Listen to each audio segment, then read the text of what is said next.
there are many video essayists on YouTube that it really is hard to remember that like you have people like behind these channels. One such channel would be a Roman, which focuses on obscure pieces of media and history that they find interesting. Now, on the surface, they would seem like a relatively well-adjusted person, and it interested me how they would find such like obscure and interesting pieces of information about media companies. So I waited until I had a lot of free time available and sent him a DM on Grinder asking whether he would like to interview. What? Next day I got an email agreeing to interview with a time and date.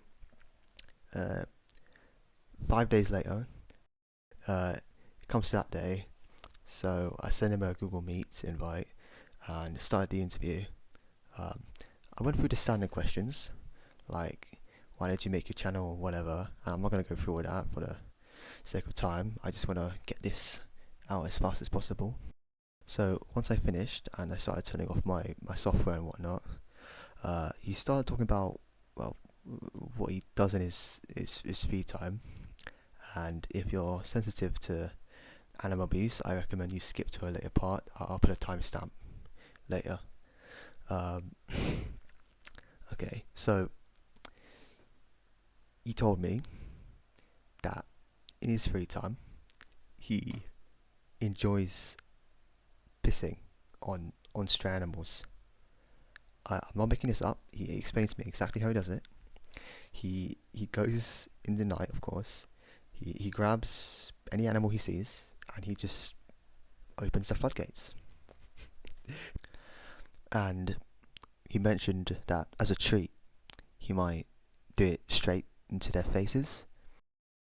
He holds it in during evenings in order to extend out the suffering, I suppose, of the animal. Now, I was really taken aback when I heard this, but I just kind of played it off as it was, as if it was normal. He went on about his insider trading into Managua, and went on about all of the, uh, let's just say, degenerate activities he gets up to with a certain person in Managua. Um, it's really hard to say this, but the final thing he mentioned was that he got the portal to Shambhala closed because he said some incredibly offensive remarks to Ashtar Sharan straight to his face, and now the portal is completely closed because of him. And at that point, we ended the interview. He left,